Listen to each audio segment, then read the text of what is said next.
আসসালামু আলাইকুম প্রিয় দর্শক, স্বাগত জানাই এই ভিডিওর মাধ্যমে জানিয়ে দেব গত 24 ঘন্টার আলোচিত গেম খবরগুলো।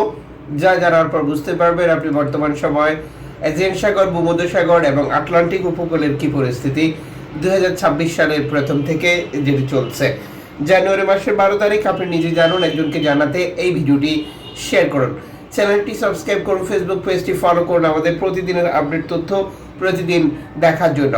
আপনি কোন দেশ থেকে এই ভিডিওতে যুক্ত হয়েছেন কমেন্টস করুন, ইনশাআল্লাহ আপনার কমেন্টসের রিপ্লাই করবো আমরা। আপনারা অবগত রয়েছেন যে জীবন এবং জীবিকার সন্ধানে আরো উন্নত একটি ভবিষ্যতের আশায় ভিটে মাটি বিক্রি করে দাঁড় দেনা করে সুদের উপরে টাকা নিয়ে বাংলাদেশিদের অবৈধভাবে ইউরোপে আসার যে প্রচেষ্টা এটি অব্যাহত রয়েছে।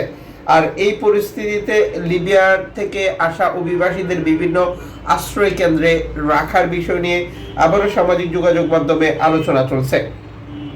সার্ডিনিয়া দ্বীপের অভ্যর্থনা কেন্দ্রে বর্তমান 3000-এর বেশি মানুষের অবস্থান নিয়ে একটি প্রতিবেদন প্রকাশিত হয়েছে।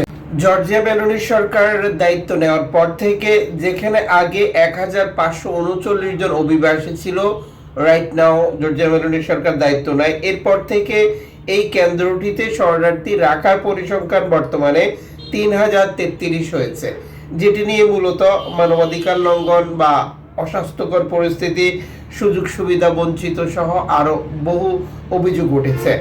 আপনি ইতালির কোন আশ্রয় কেন্দ্রে অবস্থান করছেন এবং সেখানের কি অবস্থা, মতামত কমেন্টস করে জানাতে পারেন। যারা সাম্প্রতিক সময় লিবিয়া থেকে ভূমধ্যসাগর ব্যবহার করে ইতালি দ্বীপগুলোতে এসেছিলেন। এদিকে এনজিও সংস্থা অ্যালাম ফোন রেডিও টেকনোলজি সর্বশেষ বার্তায় নিশ্চিত করেছে তাদের সাথে একটি পরিবার যোগাযোগ করেছিল যারা 27 জন অভিবাসী নিখোঁজের তথ্য জানতে চেয়েছে। 30 ডিসেম্বর আফ্রিকার দেশ থেকে ইউরোপের উদ্দেশ্যে যাত্রা করা এই অভিবাসীদের সাথে এখনো পরিবারের পক্ষ থেকে কোনোভাবে যোগাযোগ করতে তারা ব্যর্থ হয়েছে। আর যে জন্য দুশ্চিন্তা বেড়েছে তাদের সাথে কি ঘটেছিল, তারা আদৌ জীবিত নাকি মৃত। দর্শককে এই হচ্ছে বর্তমান আফ্রিকার দেশগুলো থেকে স্পেনে আসা এবং ভূমধ্যসাগরের বর্তমান লিবিয়ার উপকূল, লিবিয়ার ভেতরে লিবিয়ার বিশেষ বাহিনী দ্বারা অভিযান যেটা প্রতিনিয়তই ঘটছে। আর এই পরিস্থিতিতে গেম অনেকটাই কমে এসেছে 2026 সালে। এই সময় তার সাথে যুক্ত হয়েছে আন্তর্জাতিক রাজনীতির যে দুশ্চিন্তা, কোন দেশ কোন দেশের সাথে জড়িয়ে পড়ে সংঘাতে বা ঝামেলায়।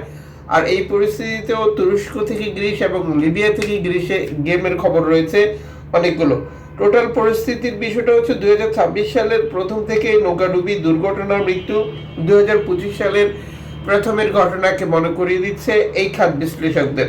যেখানে 2025 সালের প্রথমে এই ধরনের দুর্ঘটনা ঘটার পর সতর্ক বার্তা দেওয়ার পর, সচেতন করার পরেও এই খাতযুক্ত নীতি নির্ধারকরা কোনো ধরনের পদক্ষেপ নেয়নি, যে জন্য 2025 সালে সারা বছর জুড়ে নৌকাডুবি এবং মৃত্যুর মুখোমুখি হয়েছেন বিভিন্ন দেশের শরণার্থী অভিবাসীরা, যারা জীবন এবং জীবিকার সন্ধানে ইউরোপে আসার চেষ্টা করছিল।